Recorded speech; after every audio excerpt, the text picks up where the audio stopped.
যে হি সংস্পর্শ যা ভোগা দুঃখ জনয় এ বতে আদ্যন্ত বন্ত কন্তেয় ন তেষু রমতে বুধা। কলিযুগ পাবন অবতার পরম প্রেমময় প্রেম পরতত্ত্ব সীমা রাস বিলাসের চরম পরিণতি প্রেম বিবর্ত বিলাস শ্রীমূর্তি স্বভজন বিভজন সর্বপ্রয়োজন অবতার সার শিরোমণি সংকীর্তন পিতা কলিযুগ জীবের একমাত্র আশ্রয় দাতা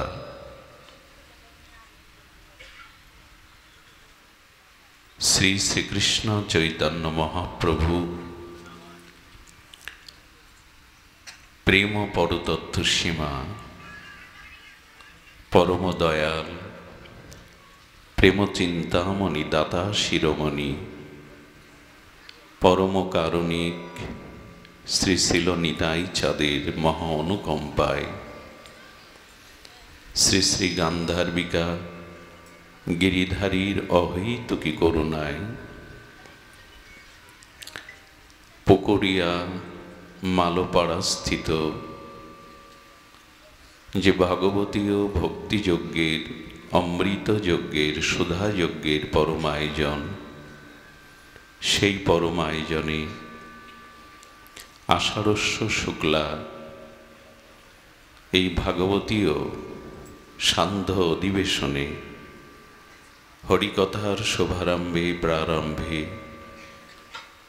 জীবন সর্বস্ব জীবনধন প্রাতঃস্মরণীয় পরম বন্দনীয় শ্রী শিল গুরু মহারাজের রাতুল আতুল পাবন পদারবিন্দে পরার্ধ কোটি দণ্ডবত প্রণতি। সমাগত মহাপ্রভুর প্রিয় অনুরাগী গৌড়ী আচার্য কুলতিলক বৈষ্ণবজন সাধুজন মহন্তজন শ্রদ্ধাশীলা ধর্মশীলা কল্যাণিয়া দেবী মূর্তি মাতৃগণ, সমাগত সকল ভক্তচরণে সশ্রদ্ধ দণ্ডবত প্রণতি।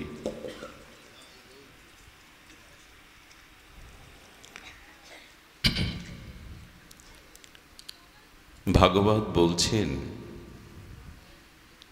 সংসারের বস্তুতে আমাদের প্রবল প্রগাঢ় আসক্তি হল বন্ধনের কারণ।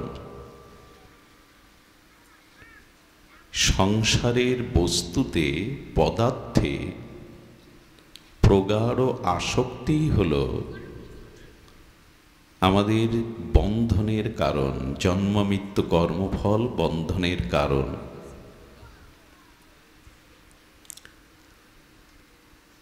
এই সাংসারিক বস্তুতে প্রবল আসক্তি কেন আসে, এই প্রশ্নের উত্তর আজ আমরা ভাগবত দিব্য আলোকে আস্বাদনে ব্রতী হব আপনাদের প্রসন্ন কৃপাতে। সাংসারিক পদার্থ বস্তুতে আসক্তি হল পুনঃ পুনঃ জন্ম মৃত্যু বন্ধনের কারণ। এখনই আসক্তি আমাদের কেন, পদার্থ বস্তুতে আমাদের প্রবল আসক্তি কেন, এর দুটি কারণ।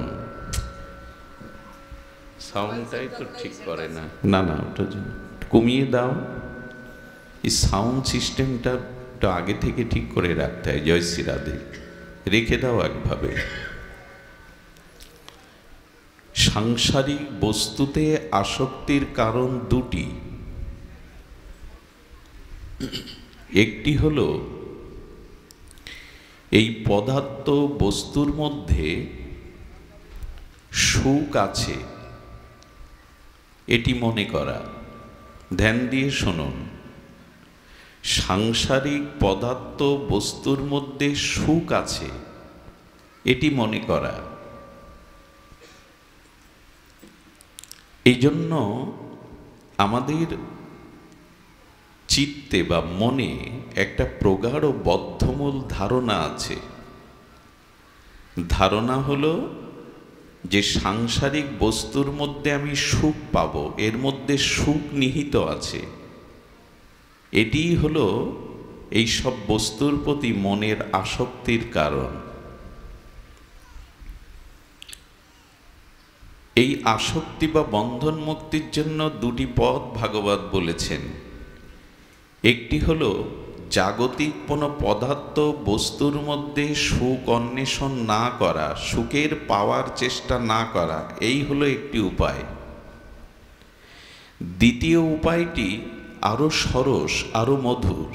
এটি একটি কঠিন, শুষ্ক, তিতো, কিন্তু সরস উপায় হলো যেখানে অখণ্ড প্রকৃত আনন্দ আছে, যেখানে জীবের অনন্ত মাধুর্য, অনুপম সুখের সিন্ধু আছে, সেই ভগবানের চরণে বা ভগবানের প্রতি আসক্তি আসা। উপায় কটি হলো? দুটি। সাংসারিক বস্তুতে সুখ নাই এই ভেবে তার থেকে আসক্তিটা ত্যাগ করা, একটি উপায়। আরেকটি উপায় হলো আনন্দঘন সচ্চিদানন্দঘন মাধুর্যের সিন্ধু ভগবানের প্রতি আসক্তি আসা। এই দুটি বন্ধন মুক্তির একমাত্র উপায়। আমরা কোনটা বেছে নিয়েছি? না পারলাম ভগবানকে ভালোবাসতে, মন প্রাণ অনুরাগ প্রীতি ভগবানকে না দিতে, আর দ্বিতীয় সাংসারিক বস্তুতে সুখ নাই এই উপলব্ধি এখনো আমার, এই জন্য এই জন্ম মৃত্যু থেকে আমার নিষ্কৃতি নাই, এই কর্মফল থেকে আমার নিষ্কৃতি নাই। এখন আপনি দুটো পথের একটি বেছে নিতে পারেন। দুটি পথের একটি পথ আপনাকে বেছে নিতে হবে, আমাকে বেছে নিতে হবে। হয়তো সাংসারিক বস্তু পদার্থের মধ্যে সুখ নাই এই ভেবে নিবৃত্তি হবা, না হলে ভগবানের চরণে হৃদয়ের অনুরাগ প্রীতি ভালোবাসা আসক্তি পিপাসা ভগবানকে দেওয়া। প্রথম পথটা তারাই গ্রহণ করে, সিদ্ধান্ত রূপে গ্রহণ করে যারা নিবৃত্তি মার্গী, যারা সন্ন্যাসাদি নেন, সংসারে বিরক্তি হয়ে সংসার ত্যাগ করেন, জ্যোতি ধর্ম সন্ন্যাস ধর্ম গ্রহণ করেন। এরা প্রথম পথটি বেছে নেয় যে সংসারে সুখ নাই। এই জন্য তারা সংসারের স্ত্রী পুত্র মোহমায়া বিত্ত বৈভব পদ প্রতিষ্ঠা থেকে নিবৃত্তি হয়। আর যারা শ্রদ্ধাশীল সরস হৃদয়, তারা ভগবানকে ভালোবাসার পথ বেছে নেয়। কারণ একই সাথে মন দুই জায়গায় দেওয়া যায় না। ভগবানে মনে যদি আসক্তি আসে তাহলে সংসারের সুখের আসক্তি চলে যাবে। আপনি গৃহ থেকে ভাগবত অনুষ্ঠানে যত পথ এগিয়েছেন, গৃহটা পেছনে পড়েছে কিনা? আপনি গৃহ থেকে ভাগবত এই পরিমণ্ডলে যত এগিয়েছেন এক পা দুপা করে, তত গৃহ পিছিয়েছে। আবার এখান থেকে যখন আপনি গৃহে ফিরে যাবেন, তখন ভাগবত এই পরিমণ্ডলটা পিছনে পড়ে যাবে, বাড়ি এগিয়ে আসবে। ভগবানের চরণে আসক্তি এলো, প্রীতি এলো, অনুরাগ এলো, তো এই সাংসারিক বস্তুর প্রতি আর আসক্তি থাকবে না। এখন এই দুটি পথ নিয়ে আমরা একটু আলোচনা করি। আলোচনা হলো সাংসারিক বস্তু পদার্থে সুখ নাই, এটা কি মানি? আদৌ আমার মতো যারা মানে না, মানলে এত আসক্তিতে পড়ে থাকতাম না। সুখ আছে বলেই তো গাড়ি বাড়ি সুন্দরী রমণী পদ প্রতিষ্ঠা এগুলো সাজাতে চেষ্টা করি। আচ্ছা, সমুদ্রের তীরে বালুকা বেলায় যদি বালু দিয়ে সুন্দর একটি ঘর নির্মাণ করি, মূর্তি নির্মাণ করি, এটা বেশিক্ষণ টিকবে কি? কারণ সমুদ্রে তরঙ্গ এসে, ঢেউ এসে বালুর সেই মূর্তি, বালুর সেই ঘরটা ভাসিয়ে নিয়ে যায়। আমরাও বালুকা বেলায় সুখের ঘর তৈরির চেষ্টা করেছি সংসারে, সব ভেসে যায়, এগুলি থাকে না। সাংসারিক বস্তু পদার্থে সুখ আছে, এই ধারণাটা আমার অনেক জন্ম বদ্ধমূল হয়ে আছে, এই জন্য ছাড়তে পারছি না। কত জন্ম জানা নেই, অনেক জন্মে এরকম ভেবে এসেছি যে রূপ, যৌবন, ভোগ, বিলাস, বাড়ি, গাড়ি, সুন্দরী, রমণী, এর মধ্যে সুখ আছে। এটা বদ্ধমূল হয়ে রয়ে গেছে, এই জন্য সহজে ছাড়তে পারি না। ভাগবত বলছেন অনিত্যম অসুখম, কোনো বস্তুতে সুখ থাকতে পারে না সংসারে, এটি মেনে নাও। মেনে নেওয়ার জন্য আচার্যরা আমাদের দৃষ্টান্ত স্থাপন করেছেন। দেখবেন কি করে একটি সারমেয় মানে কুকুর গ্রামের পথে চলতে চলতে একটা কোনো মৃত প্রাণীর হাড় দেখতে পায়। সেই হাড়টাকে সতর্ক অবস্থায় নিয়ে ও চিবাতে থাকে। ওর ধারণা এর মধ্যে মাংস এবং রক্ত আছে, ওর আস্বাদনের বিষয়। হাড়টাও যত চিবাতে থাকে ওর গালসি ফেটে রক্ত ঝরছে লাগে, ব্যথা পায়, কিন্তু ওই নিজের রক্ত পান করে আর মনে করে এটাই এই হাড়ের মধ্যে থেকে আস্বাদনের বস্তু, রক্ত বেরোচ্ছে। সাংসারিক বস্তুতে সুখ মনে করি, আর ওইটা ধরতে গিয়ে সুখ তো পাই না, বরঞ্চ সারা জীবন জ্বলি। এর মধ্যে এমন কেউ আছেন সংসারে চিরসুখী জন? যদি বলতে পারেন আমার সংসারে আমি চিরসুখী, আমি ব্যাসপীঠ পরিত্যাগ করে আপনার চরণ সেবা করব আজীবন, কারণ আপনি বলতে পারবেন না। কুকুরটা একটি মরা প্রাণীর হাড় চিবাতে চিবাতে নিজের গালসি ফেটে যন্ত্রণা কাতর হয়ে রক্ত বেরোচ্ছে, নিজের রক্ত খাচ্ছে আর মনে করছে এটা এই বস্তুর আস্বাদন। আমরাও মনে করছি সংসার থেকে সুখ পাচ্ছি, কিন্তু না। মরুভূমিতে উট নামের একটি প্রাণী থাকে, উট সম্পর্কে আমাদের জানা। এই উটকে মিষ্টি আম্র মুকুল পাতা খেতে দেবেন, ও রুচি হবে না। উট মরুভূমিতে সৃষ্টি হওয়া কাটা গাছগুলো খায়, সেজের কাটার মতো ছুচালো সূচের মতো কাটা গাছ খায়। এই কাটার গাছ খেতে খেতে কাটাতে ক্ষতবিক্ষত ওর খেতে খেতে ওর গালসির মধ্যে নরম স্থান থেকে ওই কাটার আঘাতে রক্ত ঝরে। উট মনে করে এটি কাটারই রস, একটু লবণাক্ত লাগে রক্তটা। তেমনি সংসারে আমরাও মনে করি সুখ পাচ্ছি, বাড়ি, গাড়ি, সম্পত্তি, সুন্দরী রমণী, বিত্ত, বৈভব, যশ, খ্যাতি, কিন্তু এগুলি একসময় দাবানলের মতো জ্বলে। সুখের মতো দেখায় অথচ সুখ নয়। সুখের মতো দেখায়, সংসারের সুখের মতো দেখায়, সব কিছু রঙিন দেখায়, কিন্তু সুখ নাই। দেখুন, মহর্ষি জনক রাজা হয়েও যিনি মহর্ষি, ঋষি। মিথিলাতে রাজা জনক, উনি সোনার পালঙ্কে শুয়ে রাজপুরীতে নিশীতে স্বপ্ন দেখছেন। খুব ধ্যান দিয়ে শুনুন, মার্মিক কথা।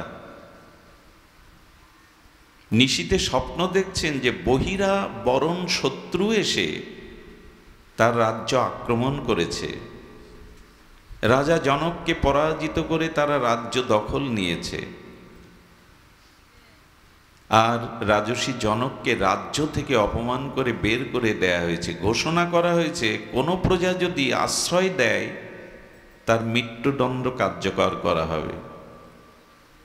রাজ্য থেকে বিতাড়িত, অপমানিত, ক্ষুধার্ত রাজা 3 দিন জল অন্ন পাননি। এক ছত্রে গিয়ে কিছুটা খিচুড়ি পেয়েছেন, মুখে দিতে যাবেন, চিল এসে ওনার হাত থেকে ছো মেরে ওটা ড্রেনে ফেলে দিয়ে গেল। ক্ষুধায় কাতর হয়ে ক্রন্দন করছেন, স্বপ্ন ভেঙে গেল। স্বপ্নভঙ্গের পরে উনি রানীকে ডেকে বলছেন, এটা সত্য না ওটা সত্য। বারবার বলছেন। মানুষ যখন একই কথা বারবার বলে, জানতে হবে তার স্মৃতিতে কোনো সমস্যা ঘটেছে। এটা সত্য না ওটা সত্য। তার মানে স্বপ্নটা সত্য না আমি জেগে দেখছি সোনার পালঙ্কে আমি এখানে শুয়ে আছি, কোনটা সত্য? এটা সত্য না ওটা সত্য। এই একই শব্দ বারবার উচ্চারণ করাতে রানী ভাবল রাজার কোনো সমস্যা ঘটেছে। সভাসদ বিদ্গজ্জনদের ডাকলেন, মুনি ঋষিদের। ভাগ্যক্রমে সেই মুনি ঋষির সভাতে এসেছিলেন অষ্টবক্র মুনি। এনার নামটা শুনে থাকবেন, বিদগ্ধ মননশীল মুনি। এই মুনির জীবন ইতিহাস বড় বিচিত্র।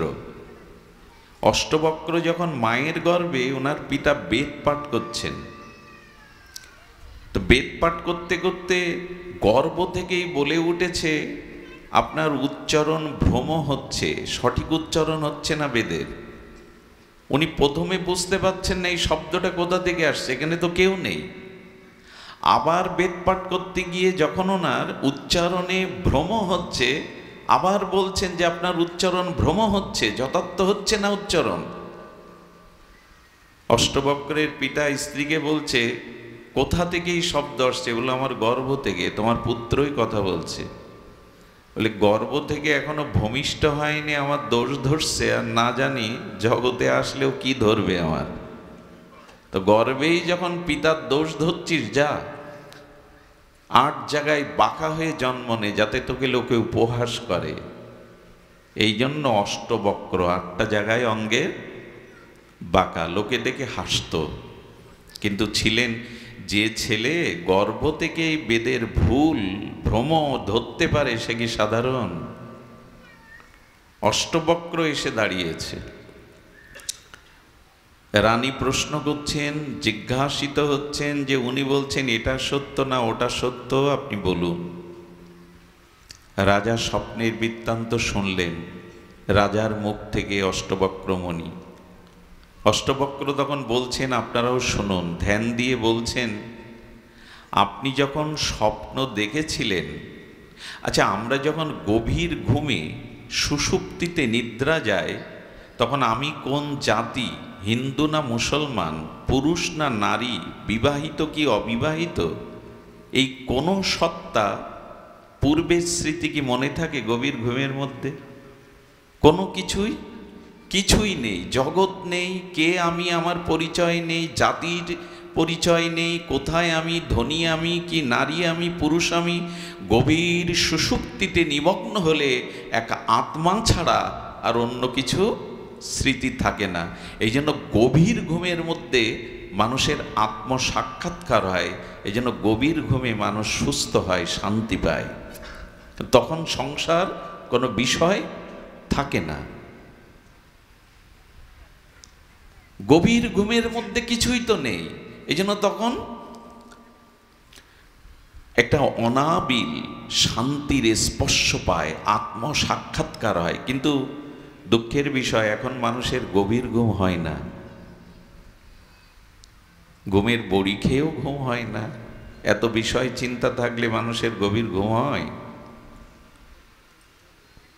যাদের হয় তারা ভাগ্যবান। তো বলছেন, আপনি যখন স্বপ্নেতে রাজ্য হারালেন, অপমানিত হলেন, ক্ষুধাতুর হয়ে কাঁদতে লাগলেন, যখন স্বপ্ন দেখছিলেন তখন আপনি পালঙ্কে, আপনি একজন রাজা শয়ন করে আছেন সোনার পালঙ্কে, এই স্মৃতি ছিল? বলো না, ওই স্মৃতি ছিল। আর যে যখন স্বপ্নভঙ্গ হয়ে উঠে দেখলেন আপনি পালঙ্কে শুয়ে আছেন, তখন স্বপ্নের স্মৃতি ছিল? বলো না, তখন স্বপ্ন ছিল না, তখন সত্য, এই আমি পালঙ্কে শুয়ে আছি এটা ছিল।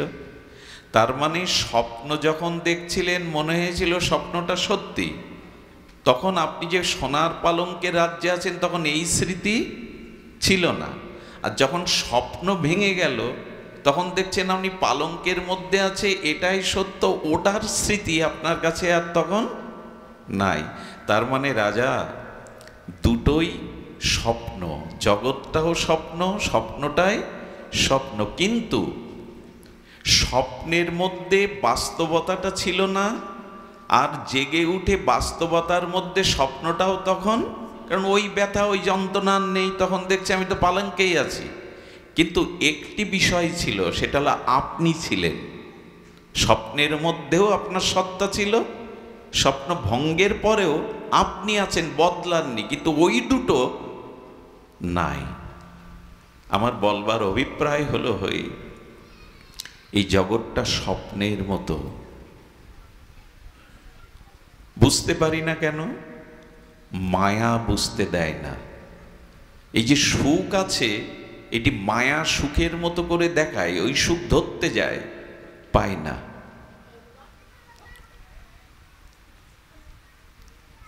ছায়া সুখ, সংসারের সুখটা হলো ছায়া সুখ। আচ্ছা, আমি একটু করে আপনাদের একটু প্রমাণ দেই। খাদ্যের মধ্যে সুখ আছে। আমরা যে আমাদের আস্বাদ্য এবং আমাদের রুচিকর যে খাদ্যগুলো খাই, খাদ্যের মধ্যে কি সুখ আছে? খুব ধ্যান দিয়ে শুনতে হবে। আমার ক্ষুধা লেগেছে, আমি উপাদেয় খাদ্য সম্ভার সামনে পেলাম, এটাতে সুখ হয় কি না? হয়, অবশ্যই হয়। এবং আমি ওই খাদ্য খেয়ে আমার ক্ষুধা নিবৃত্তি হলো। খাদ্যতে সুখ আছে মনে করে ক্ষুধা নিবৃত্তির জন্য খাদ্য গ্রহণ করে ক্ষুধা চলে গেল, একটা স্বস্তি, একটা সুখ পেলাম। তো যদি মনে করি খাদ্যটা গ্রহণের কারণে সুখী হলাম, আচ্ছা পরিপূর্ণ উদর পরিপূর্ণ আখণ্ড ভোজন করার পরে ক্ষুধা চলে যাওয়ার পরে যদি আর এক থালাতে অমনি করে প্রসাদ এনে জোর করা হয় এটা খাও, তখন যদি জোর জবরদস্তি করে খাওয়ায় তো কি সুখ হবে না কষ্ট হবে? কষ্ট হবে কি না? তা আমার প্রশ্ন হলো, খাদ্যের মধ্যেই যদি সুখ থাকে তো সব সময় সুখ থাকার কথা।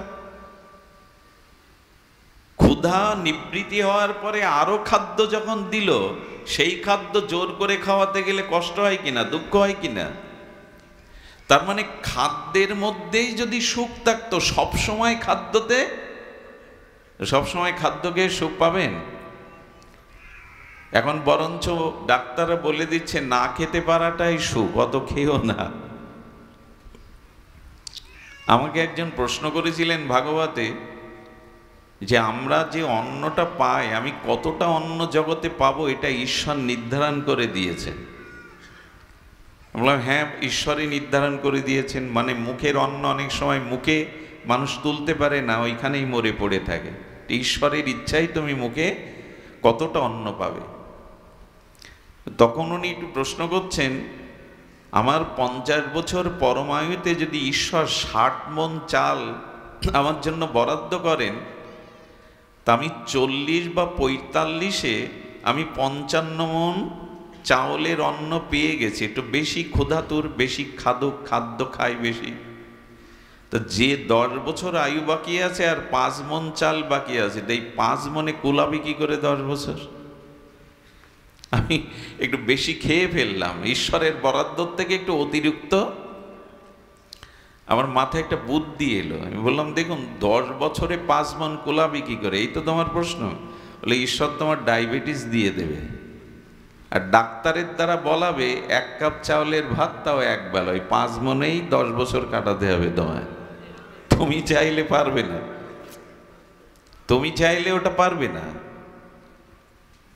আপনার অন্ন কোথায়, কতটুকু, এটি তার নির্ধারিত। গতির ভর্তা প্রভু সাক্ষী, নিবাস সারানাং শ্রুধীদ, প্রভাব প্রলয়ং স্থানাং নিধানানাম বিজম অব্যয়ম।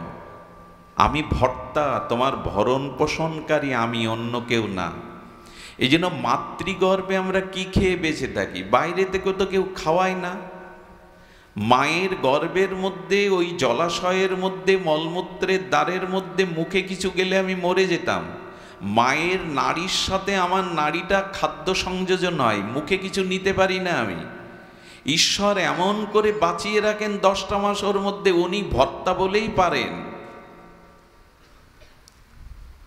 এই জন্য ভরণ পোষণকারী উনি, আমি কর্তা নই। তো খাদ্যটার মধ্যে সুখ থাকলে 24 ঘন্টা একজন খাদককে খেতে বললে সে খেতে সুখ পাবে না, বরঞ্চ জোর করলে আরো কষ্ট হবে তার। তার মানে খাদ্যে সুখ নাই। সুখটা আসে কোথা থেকে? বলে শুনুন তাহলে, ওই যে ক্ষুধাটা লেগেছিল, এই ক্ষুধাটা লাগে কেন মানুষের? আত্মা আছে তাই। মরা মানুষের ক্ষুধা লাগে তো, মরা মানুষের চুল নখ বাড়ে তো, মরা মানুষ ঘুম থেকে ওঠে তো, এই কিছুই মরা মানুষের মধ্যে থাকে না। আত্মা নেই তো তার কোথায় ঘুম, কোথায় জাগরণ, কোথায় ক্ষুধা? তার মানে আত্মাটা আছে তাই ক্ষুধাটা জাগছে। আর পরমাত্মা রূপী আত্মার পরাবস্থা ভগবান খাদ্যেরও জোগাড় করেছেন। ওই আত্মা আছে তাই ক্ষুধাটা আত্মা থেকে জাগছে। ওই আত্মার ক্ষুধা জাগাতে, আত্মা আছে তাই ক্ষুধা জাগলো, আর ক্ষুধার কিছুটা অন্ন পেলেন, বস্তু পেলেন, তাতে আত্মার একটু প্রসন্নতা এলো। এই আত্মার প্রসন্নতাটাই হলো সুখ। খাদ্যে সুখ আমি বোঝাতে পারলাম না আপনাদের। আত্মা না থাকলে ওই মানুষের গালে ভালো ভালো, মরা মানুষের গালে দিয়ে দিন, পুষ্পন্ন দিয়ে দিন, খেতে পারবে? আত্মাটার সুখটাই খাদ্যের মধ্যে দেখছি। ক্ষুধা চলে গেল তার মধ্যে দেখছি। আসলে একটি সোনার হার স্নান করছিলেন নদীর পাশে রেখে একজন, পাখিটা সোনার হার নিয়ে উড়াল দিল। সোনার মূল্যবান হারটা পাওয়ার জন্য ও ছুটছে, ছুটতে ছুটতে দেখে স্বচ্ছ জলের মধ্যে হারটা পড়ে আছে। হারটা তোলবার দেখতে পাচ্ছে হার, 1 ঘন্টা ধরে চেষ্টা করছে, জল নড়ে উঠছে, হার পাচ্ছে না।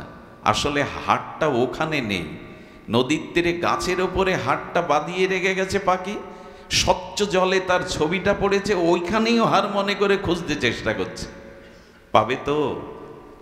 তেমনি আত্মাতেই সুখ আছে, কোনো বস্তুর মধ্যে সুখ নাই।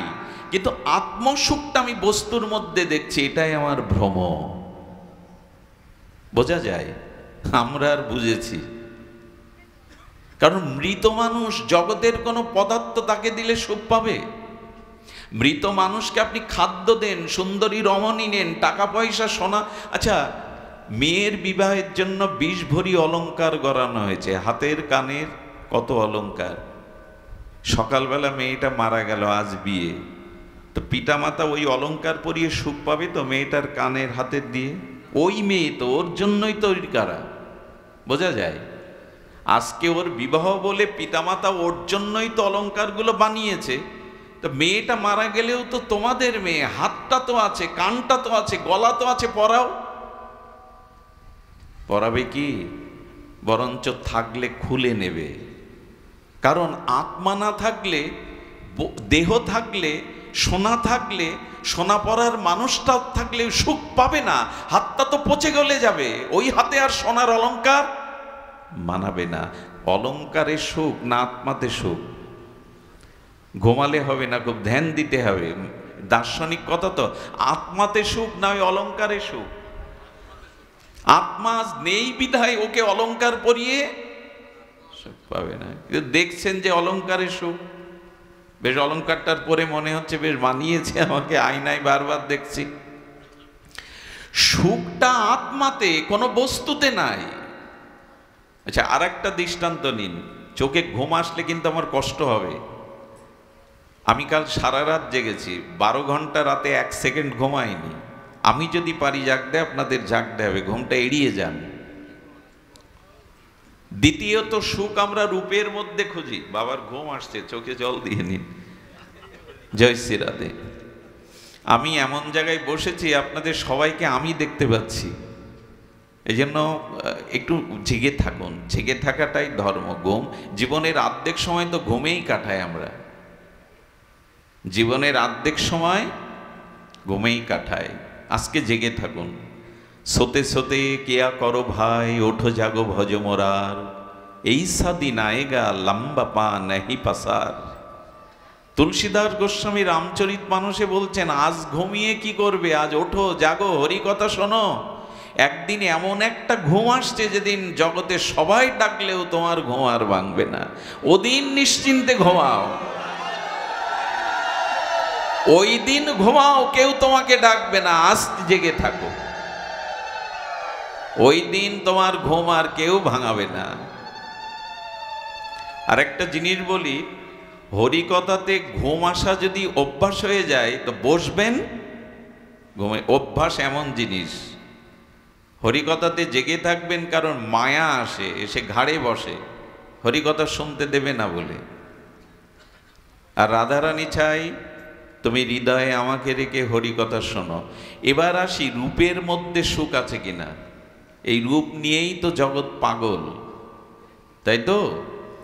রূপের মধ্যে সুখ আছে কিনা, সৌন্দর্য আছে কিনা, ওই সৌন্দর্যের পাগল আমরা। যেমন প্রদীপের শিখার সৌন্দর্য দেখে অন্ধকারের কীটগুলো, পতঙ্গগুলো সুখ পাবে বলে, ওই অগ্নির শিখার রূপজ্যোতিতে সুখ পাবে বলে কীট পতঙ্গে এসে ঝাঁপ দিয়ে পুড়ে মারে। আমরাও রূপের নেশায় একরকম পাগল। সৌন্দর্যটা কি রূপে আছে? শুনুন তাহলে, সৌন্দর্যটা আমরা কল্পনা করি, সৌন্দর্য কোনো রূপে নেই। আচ্ছা, ভারতবর্ষের বা আমাদের বাংলাতে যার গাত্রের রং গৌরবরণ পরিষ্কার তাকে মান্যতা বেশি দেয়া হয়, হয় কি না? যার গায়ের রং পরিষ্কার তাকে সুন্দরী বা সুন্দর রূপে বেশি করে প্রাধান্য দেয়া হয়। এটা আমাদের আঞ্চলিক একটা রীতি। কিন্তু জানেন, দক্ষিণ আফ্রিকায় যে যত নিগুড় কালো হবে তাকে তত বেশি সুন্দরী বলা হবে। তো সুন্দরের সংজ্ঞাটা এক এক জায়গায়, এটা কল্পনা মাত্র যে কালো হলেই সে সুন্দরী না, পরিষ্কার হলেই সুন্দরী, এটা আমাদের কল্পনা, রূপে নাই। কালোতে বা পরিষ্কারে সুখ নাই। আচ্ছা, চীন দেশে এক সময়, চায়নাতে, সেই রমণীর বেশি মর্যাদা সুন্দরী বলে অভিহিত করা হতো যে রমণীর পা ছোট, চরণ ছোট ছোট, সেই রমণী চীন বা চায়নাতে তাদের সুন্দরী বলা হতো। তো জন্মের পর মেয়ের পায়ে লোহার জুতো দিয়ে রেখে দিত যাতে পাটা ছোট থাকে। বলুন তো, আমরা সুন্দর করে পারফিউম ইত্যাদি মেখে বিউটি পার্লার থেকে মোটামুটি সাজতে পারলে সুন্দর মনে করি। আর গায়নাতে এমন আছে ওয়েস্ট ইন্ডিজের, যে ওখানে যে যত মুখ কেটে ক্ষত করতে পারে তাকে বেশি সুন্দরীর উপাধি দেওয়া হয়। আসলে এটা কল্পনা আমাদের। রূপে সুন্দর, রূপে সুখ না, এটা কল্পনা, কল্পনা করে নিই আমরা,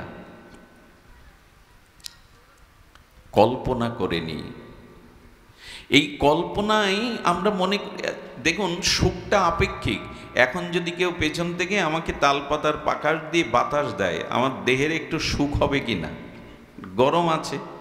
আচ্ছা, আমি একই ব্যক্তি যদি মাঘ মাসে কঠিন শীতে আমাকে কেউ বাতাস দেয়, একই তো পাখা, একই তো ব্যক্তি, সুখ হবে কি? সুখটা আপেক্ষিক। একটা শূকর পচা নর্দমার ড্রেনের জলে ওখানে শুয়ে সুখ পায়, কিন্তু মানুষ ওখানে সুখ পায় না। একজনের যাতে সুখ হয়, অন্যজনের তাতে আবার, তার মানে এরকম যদি বলা হতো যে যার গায়ের রং পরিষ্কার তাতেই শুধু সুখ আছে, এমন তো নয়। তার মানে আমরা কল্পনা করে নিয়েছি আমাদের মতো এই সুখ। সুখ আসলে রূপে নাই।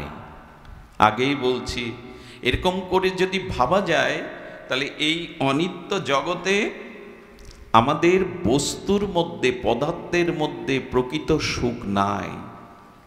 সুখটা আসে আত্মা থেকে, তার প্রতিচ্ছবিটা পড়ে রূপে, ধনে, অর্থে, বাড়িতে, গাড়িতে। এই জন্য তার মানে আমাদের ওই বুদ্ধিটা এখনো খোলেনি যে প্রকৃত সুখ আছে আত্মাতে, সুখ বস্তুতে নাই।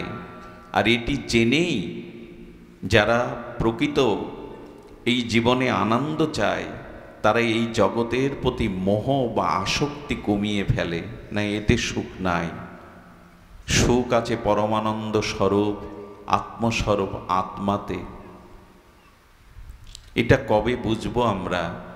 এই জন্য জগতের বস্তুর প্রতি আসক্তি কমান, আসক্তি থাকলে কিন্তু ওই জালে আটকে যেতে হবে, বেরোবার কোনো পথ নেই, মুক্তির কোনো পথ নেই। এই জন্য সংসারের বস্তুতে অভিমান, আমার জ্ঞান আঁকড়ে ধরে তার থেকে সুখ পাওয়ার আশা যদি না কমান, দুঃখের হাত থেকে ব্রহ্মাও আপনাকে নিষ্কৃতি দিতে পারবে না। সুখ পাই জগতের সপ্তম আশ্চর্য তাজমহল যে শাহজাহান গড়লেন, ওই তাজমহল গড়ার কারণে তারই পুত্ররা তাকে বন্দি করে কাটালো, বন্দি করে রাখলো, দাসী দিয়ে এক মুঠো করে ভাত ছুঁড়ে দিত। তাজমহল করেও কি শান্তি পাওয়া যায়? আজ প্রতিটা ঘরের মধ্যে গিয়ে দেখুন আগুন জ্বলছে, দাবাগ্নি জ্বলছে, ভবমহা সংসার ও দাবানল। বাইরে দেখে ফিটফাট মনে হবে কি যেন স্বর্গ করে তুলেছে, ভেতরে প্রবেশ করে দেখুন যন্ত্রণা, কাতরতা, সেখানে যেন দাবাগ্নির মতো আগুন জ্বলছে। বাইরে সুখের ভান করি বটে, ভেতরে সুখ নাই, কারণ সংসার কোনো বস্তুতে সুখ থাকতে পারে না। সুধীজন, এই একটা পথ, এর প্রতি প্রবল আসক্তিটা কমিয়ে আনুন, তখনই প্রকৃত স্বাভাবিক সুখটা আপনার ভিতরে আসবে। যদি রাজরানী হলে সুখ হতো, যদি সুন্দরী হলে সুখ হতো, যদি রাজপ্রাসাদে থাকলে সুখ হতো, মীরা কেন ভিখারি হয়ে ব্রজের পথে যাবে? মীরাবাই, মীরাবাই কেন ভিখারিনী হয়ে পথে বেরোবে?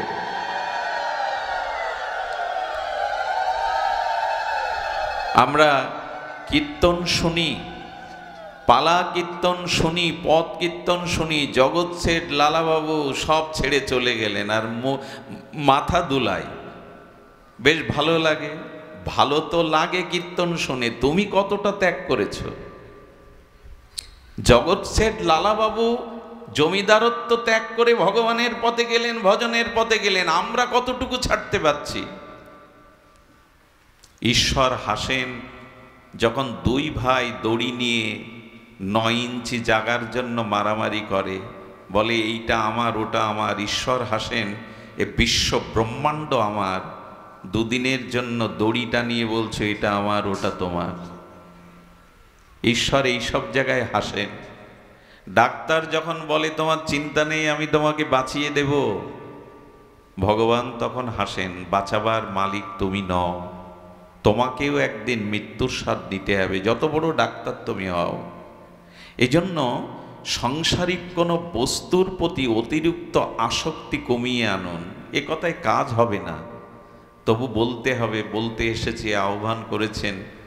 আজ পর্যন্ত কেউ এই বস্তুর থেকে, পদার্থর থেকে সুখ পায়নি, বরঞ্চ দেখবেন আমাদের যার যত বেশি আছে তার তত অভাব বেশি।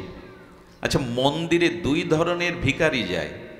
এক মন্দিরের সিঁড়ির ওপরে থালা বাটি নিয়ে 2 টাকা 1 টাকার জন্য ভিখারি থাকে, আর কোট টাই প্যান্ট পরে পাজরা গাড়ি থেকে নেমে মন্দিরের মধ্যে যায় কিছু শেঠ ধনীরা। এ বলছে আমাকে 2 টাকা দিন, 5 টাকা দিন, ওকে 10 টাকা দিলে ও খুশি হয়ে হেসে দেয়, অনেক পেয়েছি। কিন্তু যে কোট টাই প্যান্ট পরে রাধা মাধবের মন্দিরে গিয়ে বলছে, প্রভু ওই 10 বিঘে জমির মামলাটা যেন রায় আমার দিকে আসে, প্রভু এই কোটিপতি যেন আরো 1 কোটি যেন আরো 2 কোটিতে যায়। আমার মনে হয় যার চাওয়া বেশি সেই তো বড় ভিখারি। এ 10 টাকা পেলে সন্তুষ্ট হয়, কিন্তু কোটি না পেলে, কোট টাই প্যান্ট পরা যার চাওয়া আছে, ক্ষুধা আছে, ইনি বড় ভিখারি। যার যত বেশি চাওয়া সে তত বেশি অভাবী। যে যত চায় এই জগতে, আর অভাব থাকলেই তো সুখ হবে না, যে বস্তুতে অভাব বোধ হবে।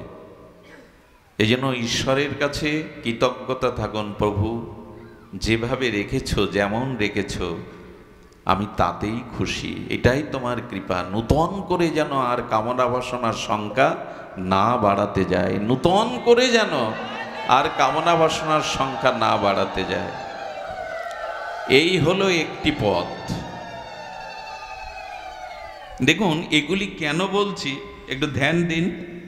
ও বাবা বলতে চাইছেন একবার উলোধ্বনি দিন, 2-3 বার না দিয়ে নিয়ম 3 বার বা 7 বার, কিন্তু ভাগবতে একবার দিতে হয়, কারণ ভাগবত কথাই মঙ্গলধ্বনি। দেখুন, মৃত্যু আমাদের অসম্ভব, মৃত্যু আমাদের অবশ্যম্ভাবী। সন্দেহ আছে কি? মৃত্যু আমাদের মানে এটা সম্ভবপর, এইটা হবে না এমন নিষ্কৃতি তো নাই মৃত্যুর হাত থেকে। আপনাদের একটা বাচক কথা বলি, অপূর্ব আস্বাদন হবে। আমাদের কৃষ্ণদ্বৈপায়ন বেদব্যাস, ভগবানের জ্ঞান অবতার, যিনি বেদ চতুর্বিভাজন করেছেন, যিনি মহাভারত রচনা করেছেন, উপনিষদ রচনা করেছেন, যিনি ভাগবত রচনা করলেন, সেই কৃষ্ণদ্বৈপায়ন বেদব্যাস, যিনি ভগবানের জ্ঞান অবতার, ওনার একজন সেবক ছিল। কি ছিল? সেই সেবকের নাম দাস। তো সেই দাস সেবক হঠাৎ একদিন ব্যাসদেবের কাছে প্রশ্ন করছে, গুরুদেব, আমার মৃত্যু কবে একটু বলে দিতে পারতেন? আমার মৃত্যু। ব্যাসদেব বললেন, কি বলছেন উনি?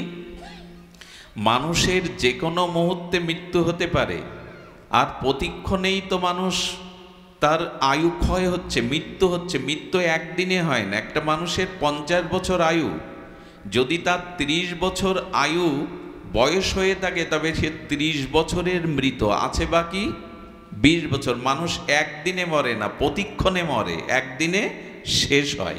বোঝা গেল?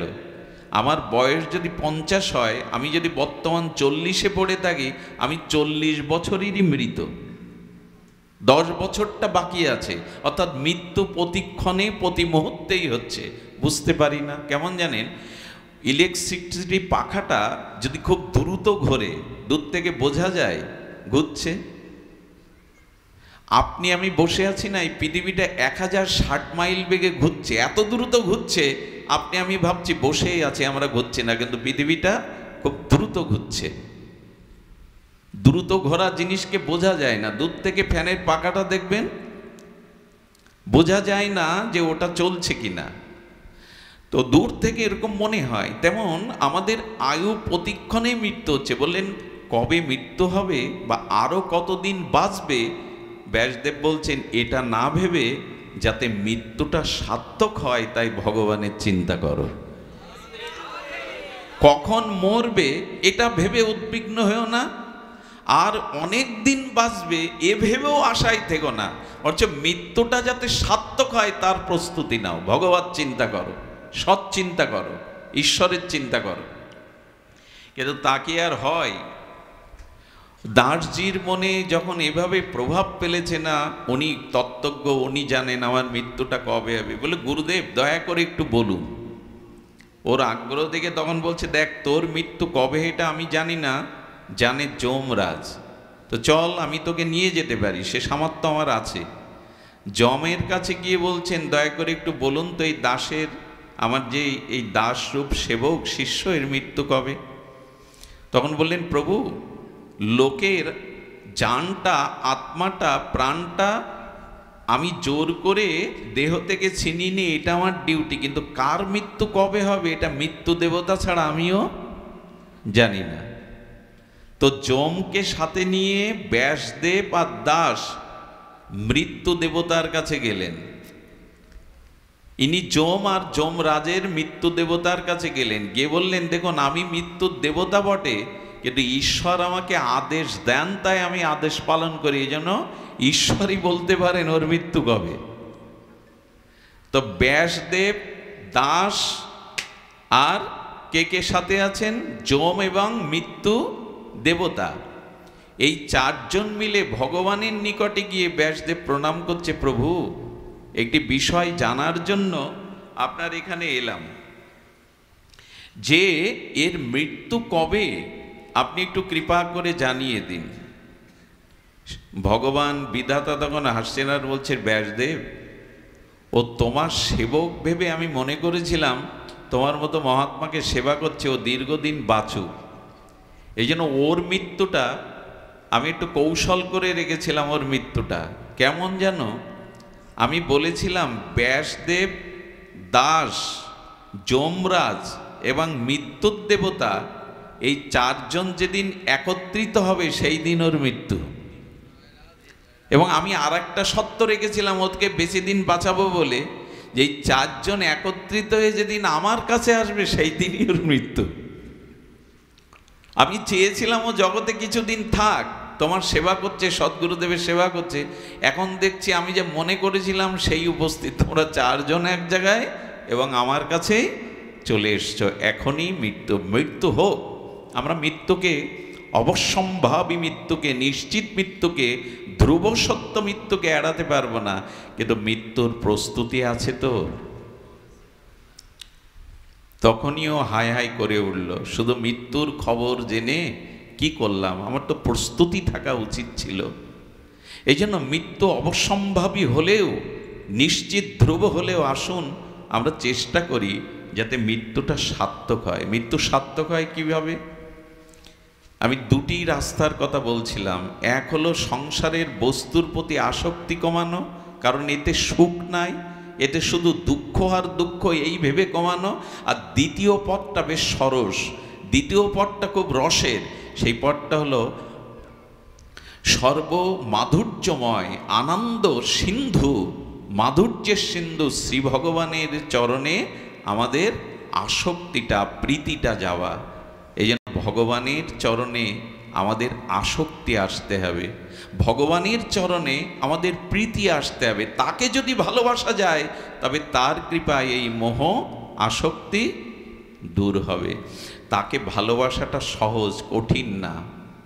ভগবানকে ভালোবাসাটা সহজ, সেটা ভাগবতে বলেছেন, মদ গুণ শ্রুতি মাত্রে নমহি সর্বগুহাশয়ে মনার গতি অবিচ্ছিন্ন যথা গঙ্গাবু সহ অম্মুধা। আহা, ভাগবতের এই দিব্য শ্লোকে ভগবান বলছেন তোমার মনের গতি আমার দিকে যাবে, একটা কাজ করো, মদ গুণ শ্রুতি মাত্রেন, আমার গুণগাতা ভক্তমুখে শ্রবণ করো, তাহলে আমার প্রতি তোমার মনের গতি চলে যাবে। ভক্তমুখে আমার নাম রূপ মহিমা শ্রবণ করো। আচ্ছা, পৃথিবীতে সব থেকে বেশি শক্তিশালী কি? শব্দ।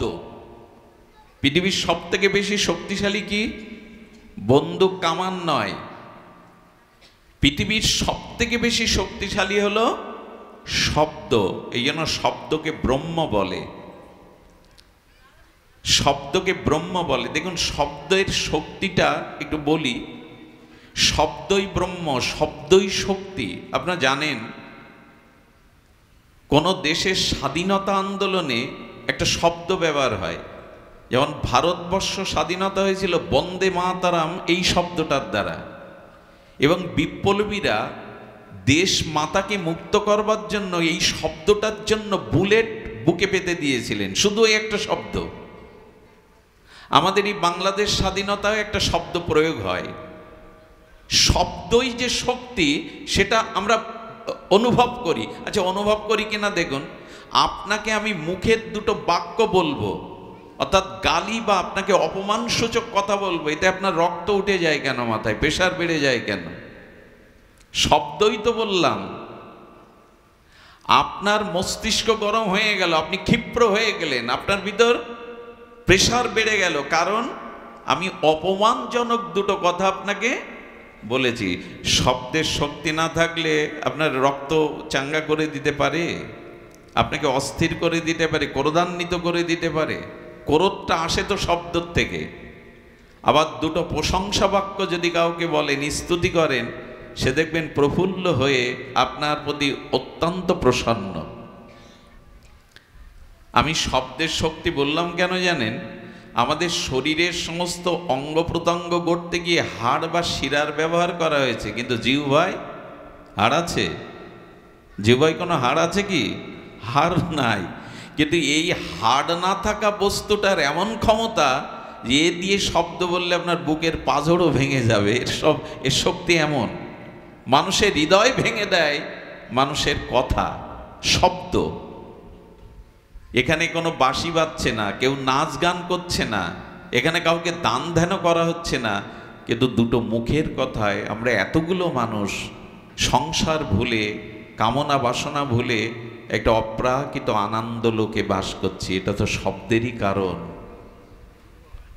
জিহ্বায় হাড় নাই কিন্তু এত শক্ত, আপনার হাড় পাঁজর ভেঙে দেবে। কথা এমন জিনিস, 20 বছর আগে করা একটা অপমান মানুষ 20 বছর পরেও ভুলতে পারে না। কথার এমন সব শক্তি।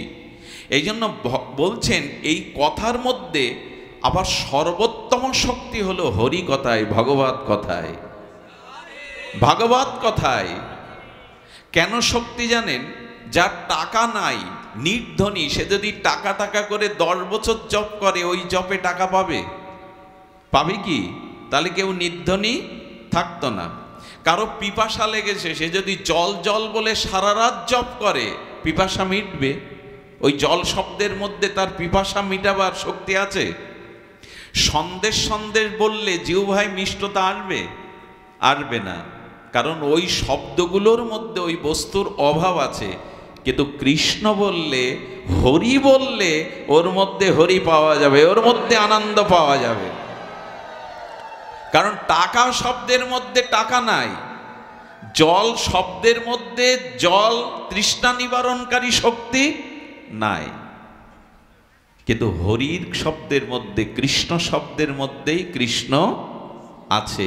এই জন্য বলবো যে ভাগবত শ্রবণ করতে হবে। ভগবানের নাম রূপ লীলা শুদ্ধ ভক্তের মুখে, অনুরাগীর মুখে শ্রবণ করতে হবে। ওই শক্তি হৃদয়ে গেলে আপনার মনের গতি ভগবানে নিয়ে যাবে, নিয়ে যাবে। অনেকটা ট্রেনের ইঞ্জিনটা, প্রথম ইঞ্জিনের বগিটা যেদিকে যায়, পেছনের আর 50টা বগি যায় কিনা? অতগুলো মানুষ চলে যাচ্ছে।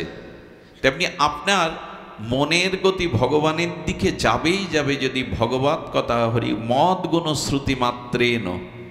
যদি আপনার কর্ণ দিয়ে ভগবানের নাম রূপ লীলা কথা প্রবেশ করে, আপনার মনের গতি ছুটবে। নদী যেমন বহুদূর সাগরে গিয়ে মিশে, না হলে তার শান্তি নাই, তেমন হরি কথা কর্ণ দিয়ে গেলে আপনার মনের গতি ভগবানের দিকে যাবেই যাবে।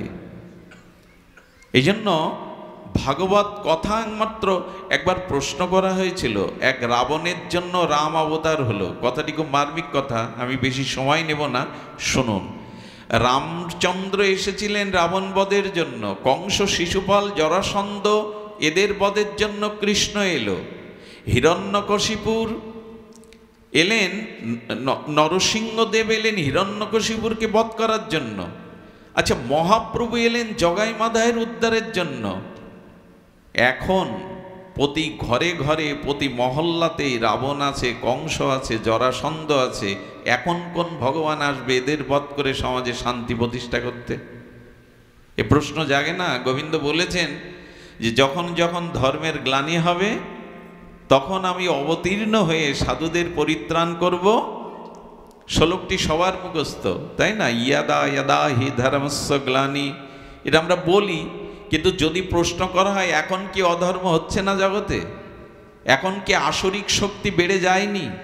এখন কি রাবণ কুম্ভকর্ণ আগে একটা ছিল, এখন তো ঘরে ঘরে তৈরি হয়েছে রাবণ কর্ণ। তো ভগবান তুমি এখন কোথায়? ঘুমাচ্ছ?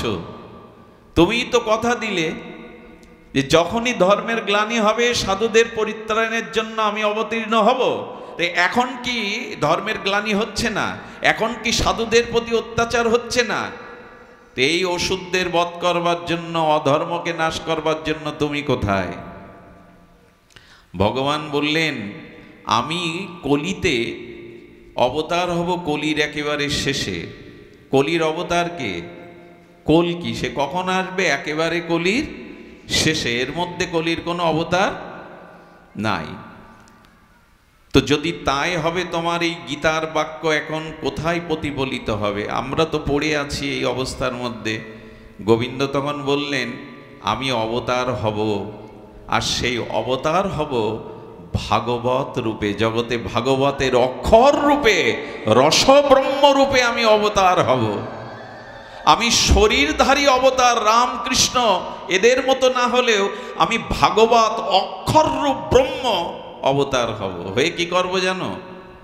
এই প্যান্ডেলের মধ্যে আমার মতো অনেক আসরিক প্রবৃত্তি মানুষ আছেন, আমার মতো যারা।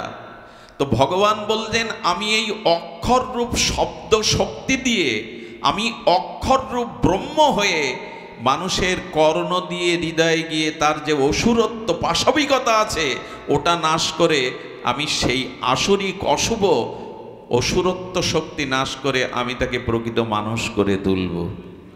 আমি জানি না শ্রীকৃষ্ণ কটা অসুর বধ করেছেন, কিন্তু কৃষ্ণ লীলা ভাগবত শুনে কত অসুর যে মানুষ হয়ে গেছে এটা এই ছোট্ট জীবনে আমি অনেক দেখেছি। কত রাবণ কত কংস যে মানুষ হয়ে ভগবতের পথে এলো এটা আমি এই জীবনেই দেখেছি, ভাগবত শুনে, ভাগবত শ্রবণ করে। এই জন্য গোবিন্দ এবার শব্দ ব্রহ্মরূপী ভাগবত রূপী অবতীর্ণ হয়েছেন। এই শব্দাবলী হৃদয়ে গেলে মানুষের পশুত্ব চলে যাবে, অসুরত্ব চলে যাবে। দেখুন না, এখানে আমরা একত্রিত বসেছি, এখন আমাদের মধ্যে কোনো বিজাতীয় ভাবনা আসছে না। এর কারণ ভাগবত অক্ষর রূপে আপনার মধ্যে প্রবেশ করছে, শক্তি রূপে। এই জন্য ভগবানের অনন্ত মাধুর্য লীলা কথা শ্রবণের মাধ্যমে আমাদের চিত্ত আসুরত্ব, পাপবৃত্তি, অপরাধ বৃত্তিগুলো ভগবানই অক্ষর রূপে হৃদয়ে গিয়ে আমাদের হৃদয় পরিচ্ছন্ন করে দেবেন, আসরিক ভাবটাকে নষ্ট করে দেবেন। এই জন্য আপনাদের কাছে অনুরোধ, যেখানে বিশুদ্ধ সাধু সঙ্গে হরিকথা হয় সেই হরিকথা কর্ণ পেতে উৎকর্ণ হয়ে শ্রবণ করুন। এই শ্রবণের মাধ্যমেই আমাদের চিত্ত বৃত্তি সংশোধিত হবে। তবে হরিকথা শ্রবণ করতে হবে চিত্ত দিয়ে, শুধু বুদ্ধি মন কর্ণ না, চিত্তের মধ্যে আমাদের স্বভাব লুকানো থাকে। এই জন্য হরিকথা যতক্ষণ শুনি ততক্ষণ ভালো, এখান থেকে উঠে গিয়ে আর মনে থাকে না। তার কারণ কি, রাবণ বারবার বাণ মেরে রাবণের 10 মাথা ছেদন করছে, কিন্তু কিছুক্ষণ পর মাথা আবার, শুনেছেন না রামায়ণে, যতবার রঘুপতি রামচন্দ্র বাণ ছুটছে ওর মাথা কেটে দিলে মানুষ বাঁচে, কিন্তু রাবণের মাথা আবার। বিভীষণের দিকে তাকিয়ে রাবণ বলছে এই তো রাবণ বধ হবে না, যার মস্তক কেটে দিলে আবার মস্তক সৃষ্টি হয়, আমি তাকে বধ করব কি করে? বিভীষণ বললেন, প্রভু ওর বাণটা মারতে হবে নাভিতে, নাভিতে বাণ মারলে রাবণ নিহত হবে, তুমি নাভিতেই বাণ নিক্ষেপ করো। এইটি সাংকেতিক তত্ত্ব আছে। তত্ত্বটা হলো মানুষের মোহ থাকে নাভিতে। মোহ কোথায় থাকে? আর এই মোহ কেটে দিলেও আবার রাবণের মাথার মতো। এখানে যতক্ষণ শুনি ততক্ষণ ভালো থাকি, আবার সংসারে ফিরে গিয়ে পূর্বের স্বভাব জেগে ওঠে, মোহ আবার যতবার মাথা কাটবে আবার জেগে উঠবে। বিভীষণ বললেন, মানুষের মূল মোহ থাকে চিত্তে, ওই চিত্তকে সংশোধন করতে হবে, ওই চিত্ত মাঝে হরিকথা দিতে হবে। বুদ্ধির দ্বারা, মনের দ্বারা, কানের দ্বারা না, চিত্ত মাঝে। যে কি করে বোঝায় বলুন তো? ওই যে গালা, কাঠের ওপরে একটা লাল গালা দিয়ে স্বর্ণকাররা অলংকার করে, আর যখন অলংকারটা তুলে নেয় তখন গালাতে ছাপ থেকে যায়, ওই ছাপটা মুছতে গেলে কি করতে হবে? তেমনি আমাদের অনন্ত জন্মের ভোগ বাসনার ছাপ মনে না, চিত্ত মাঝে আছে, ওইখান থেকেই মোহটা উৎপত্তি হয়। আপনাকে একটা কাজ করতে হবে, ওই চিহ্নটা মুছতে গেলে আরেকটু আগুনের তাপ দিয়ে দেন গালার উপরে, তাহলে যেটা আঁকানো আছে, ডিজাইন করা, ওটা গলে সমান হয়ে যাবে। তাই হরিকথা সাধুমুখে হৃদয়ে দিতে দিতে হৃদয়টা যখন দ্রবীভূত হবে, গলে যাবে, বিগলিত হবে, তখনই পূর্বে স্বভাব নষ্ট হয়ে আপনার মধ্যে প্রেমময় স্বভাব জেগে উঠবে। গালাতে হবে, হৃদয় বিগলিত করতে হবে। এই জন্য শুনুন, হরি নাম করে হরিকথা শুনে যদি চিত্ত বিগলিত না হয়, জানবেন স্বভাব সংশোধন কিছুটা ভালো লাগবে, কিন্তু সংশোধন হবে না। এই জন্য চিত্তকে বিগলিত করতে হবে। কিভাবে হরিনাম করতে হবে বলছেন? হরিনাম করতে করতে, হরিকথা শুনতে শুনতে যদি গায়ের লোমগুলো খাড়া দিয়ে ওঠে, প্রতিটা রক্তের মধ্যে সেই ভগবত প্রেম, ভগবত অনুরক্তি, অনুরাগ উচ্ছ্বসিত হয়ে ওঠে, আর যদি তোমার চোখে জল আসে, বিন্দু বিন্দু অশ্রু ঝরে হরিনাম হরিকথাতে, তো আর যদি তোমার হৃদয় বিগলিত হয়, দ্রবীভূত হয়। আচ্ছা, তামা দিয়ে পত্র লিখত আগে, পুরানো দিনে তামার উপরে লেখা পেতেন না? তো শক্ত তামাতে কি লেখা যায়? আসলে তামাটা তাপ দিয়ে যখন নরম করা হতো তখন ওর উপরে একটা ছাপ দিয়ে দেয়া হতো। যেমন প্লাস্টার করতে গিয়ে একটা দাগ টেনে দিলেন নরম অবস্থায়, ওই দাগটা বহুদিন থাকবে, কিন্তু প্লাস্টার শুকিয়ে গেলে আর দাগ দিতে পারবেন? ঠিক তদুপরি আমাদের হৃদয়টা কঠিন হয়ে গেছে, গলাতে হবে, ওটা গলাতে হবে। এই গলানোই একমাত্র হরিকথা হরি নামে হয়। আমি বেশি দূরে না গিয়ে বললেন কিভাবে হরিকথা, কিভাবে হরিনাম করলে আমাদের চিত্ত বিগলিত হবে, নয়নে অশ্রু আসবে, আর আমার দেহ মনে অলৌকিক চিন্ময় দিব্য পুলক জাগবে। যদি এভাবে হরিনাম নিতে পারেন তবে হবে কেমন? গৌরাঙ্গ বলিতে হবে পুলক শরীর, কই হয় না তো? হরি হরি বলিতে নয়নে বহে নীর। কিভাবে নাম করতে হবে জানেন? আহা, আমি আপনাদের একটু কথা বলি। আজকাল নামযজ্ঞ ওই ফরিদপুর অঞ্চল, আপনাদের এই অঞ্চলে ভাঙা অঞ্চল, নামযজ্ঞ 7 দিন 5 দিন 72 প্রহার হয়। হোক সেটা নামযজ্ঞ, কলিযুগের যুগধর্ম, কিন্তু নাম কিভাবে নিতে হয় সেটা বলে দিয়েছেন আচার্যরা। সেটা গোস্বামীগণ বলেছিলেন। বললেন অনুসংকীর্তনম শব্দটি দিয়েছেন সুখদেব গোস্বামী ভাগবতে। কি শব্দ বলা হলো? অনু উৎসর্গে, মানে পেছনে। অনুসংকীর্তনম, কারো পেছনে থেকে হরিনাম করতে হবে, তবে হরিনাম কাজ দেবে। শব্দটার দিকে ধ্যান দিন। অনু মানে পশ্চাতে থেকে হরিনাম করতে হবে। কার পেছনে হরিনাম করলে, কার পেছনে থেকে হরিনাম করলে হরিনাম কাজ করবে? দুঃখের বিষয়, আজকের নামযজ্ঞগুলোকে নামের স্বরূপকে বিকৃত করা হচ্ছে। নামের যে স্বরূপ তাকে বিকৃত করা হচ্ছে। কার পেছনে দাঁড়িয়ে আমি নাম করব? অনু অর্থাৎ পশ্চাৎ সংকীর্তনাম। এই শব্দটি সুখদেব গোস্বামীর, মানে পেছনে নাম করতে হবে, সামনে একজনকে দাঁড় করিয়ে। কাকে? তো সামনে দাঁড় করিয়ে কি হিন্দি গানের সুরে, সামনে হিন্দি গানের সুর রেখে চটুল সুরে নাম করব? পাকিস্তানের কাওয়ালির সুরে নাম করব? এইগুলোই তো চলছে এখন নামের আসরে, এইগুলোই তো চলছে। কার পেছনে নাম করতে হবে সেই নাম ঈশ্বরের কাছে পৌঁছাবে। আমার হৃদয় দ্রবীভূত হবে, আমার অনন্ত জন্মের স্বভাব সংশোধন হবে। কোন হৃদয়ে নাম করলে? কার পেছনে দাঁড়িয়ে? হিন্দি গানের সুরে, কাওয়ালির সুরে? লোককে বিনোদনের জন্য হরিনাম নয়। নামাচার্য হরিদাস ঠাকুর গুফার মধ্যে বসে নাম করছেন, বেনাপোলের গভীর জঙ্গলের মধ্যে বসে নাম করছেন, কাউকে দেখান না। একটা জিনিস বলি, যে ভক্তি বিজ্ঞাপনের জন্য করা হয়, অন্যকে জানানোর জন্য করা হয়, সেখানে ভক্তির ছিটে ফোঁটাও থাকে না। ভক্তি কখনো বিজ্ঞাপনের জিনিস নয়। আজকাল মাইক না হলে আমরা হরি কথা বলতে, সাউন্ড সিস্টেম না হলে, আগেকার দিনে লাগতো, এটা হরিনাম করতে লাগতো মাইক সিস্টেম। এক মাইক ঠিক করতে 2 ঘন্টা লাগে। আসলে মাইক শব্দটা মাইক হয়ে গেছে, এখন নিজেকে যত জানানো অন্যকে যায়। এই মাইক চিন্তা নিয়ে নাম করলে, মায়ার পেছনে দাঁড়িয়ে নাম করলে নাম ক্রিয়া হবে না। নাম করতে হবে কের পেছনে দাঁড়িয়ে? আসলে নামের স্বরূপটাই আমরা বিকৃত করে রেখেছি। নাম করতে হবে গুরুদেবকে সামনে রেখে, বৃন্দাবনকে সামনে রেখে, নিতাইকে সামনে রেখে, ভক্তিকে সামনে রেখে হরিনাম করতে হবে, তবে সেই নামে হৃদয় দ্রবীভূত হবে।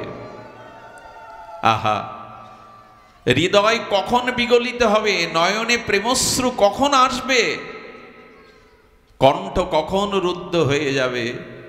যখন আপনি গুরুদেবকে সামনে রাখবেন, বৃন্দাবনকে সামনে রেখে নাম করবেন, নবদ্বীপকে সামনে রেখে মহাপ্রভুর আজানুলম্বিত অশ্রু সজল নয়নে দেখতে দেখতে নাম করবেন, ঠাকুর হরিদাসের দিকে তাকিয়ে নাম করবেন।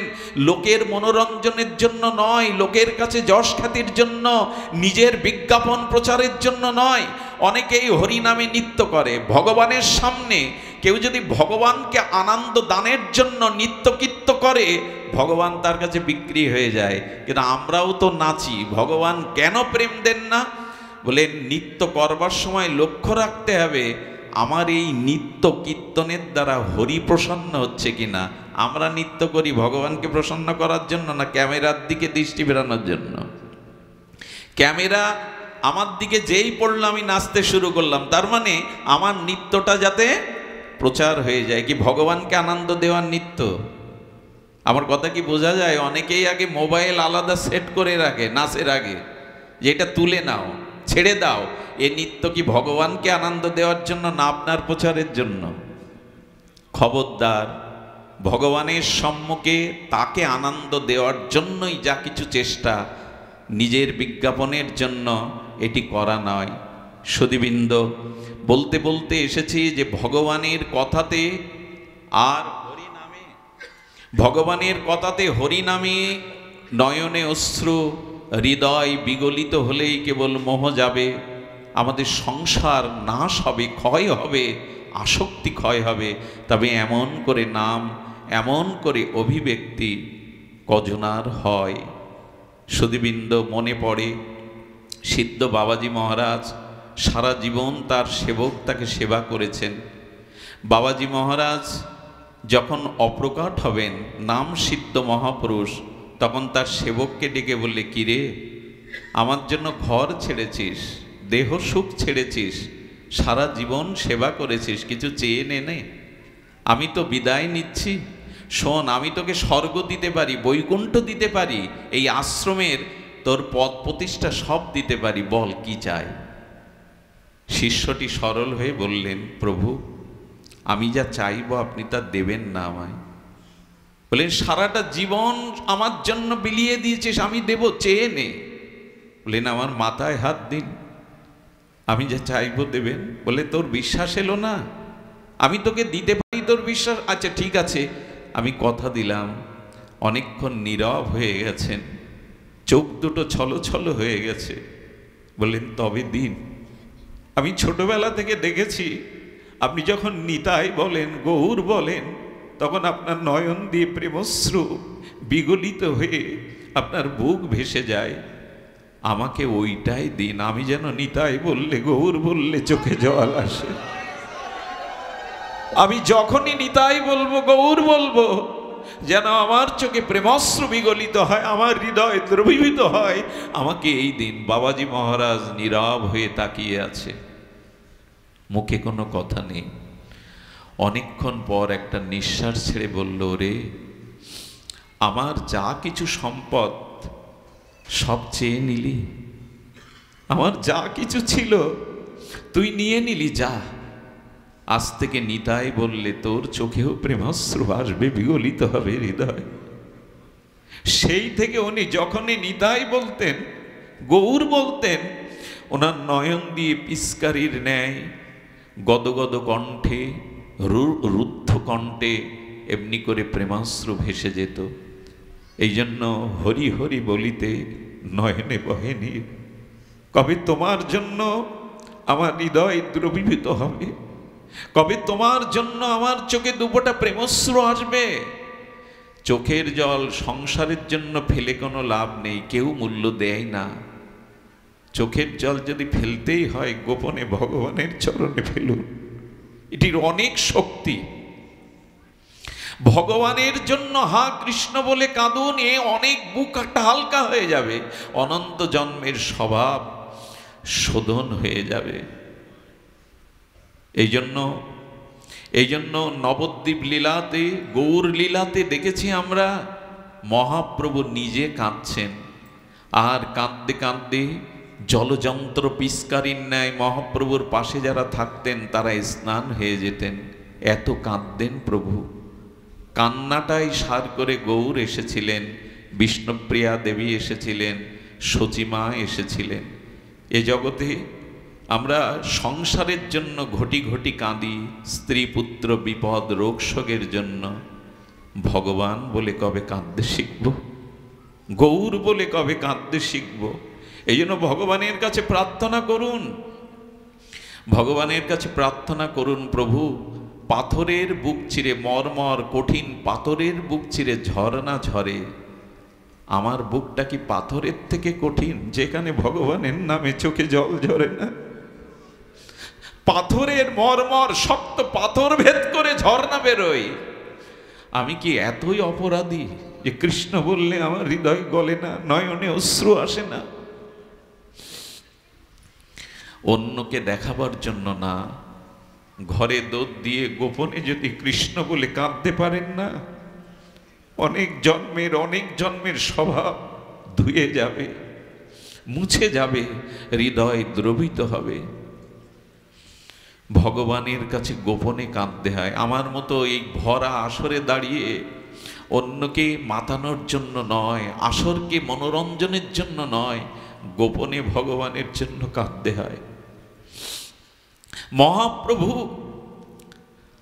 আর সীতানাথ অদ্বৈত ভবন হতে চিরদিনের মতো চলে যাচ্ছে। সন্ন্যাস নিলে একবার মাতৃভূমি দর্শন করতে হয়।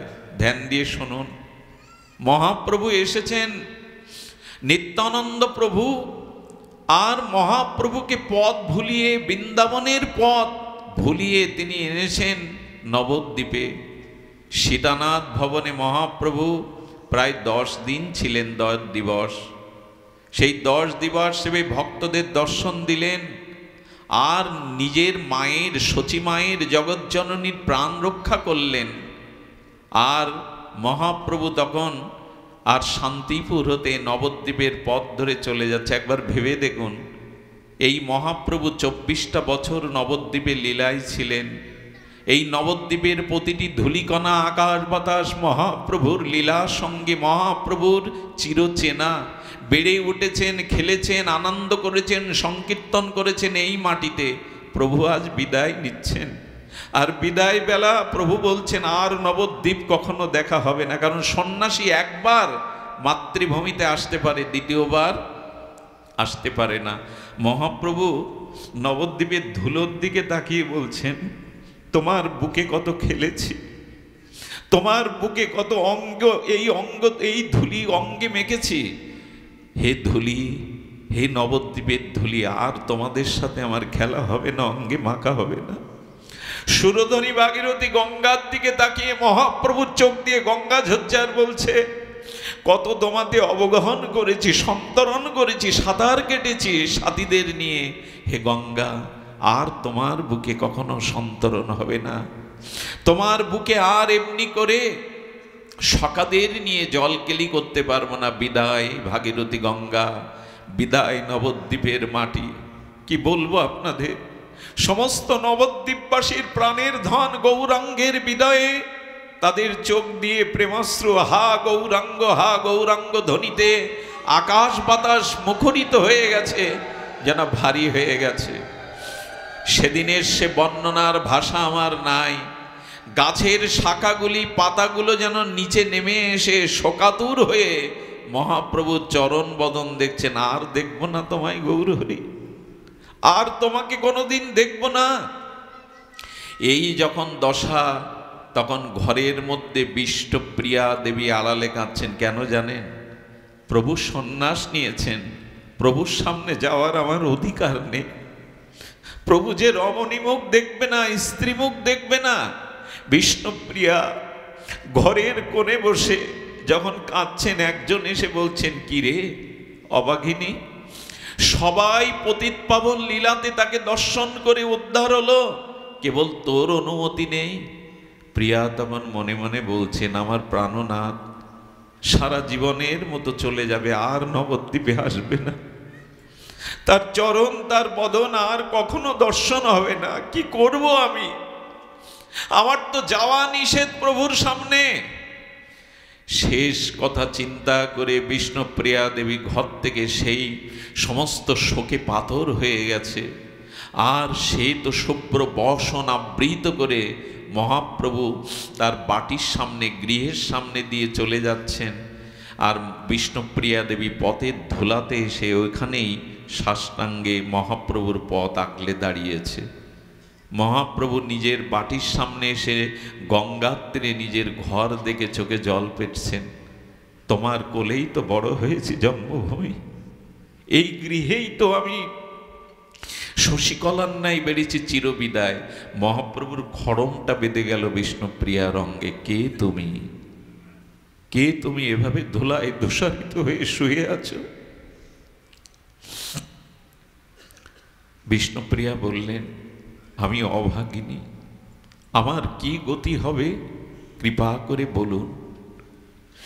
বললেন, কে তুমি?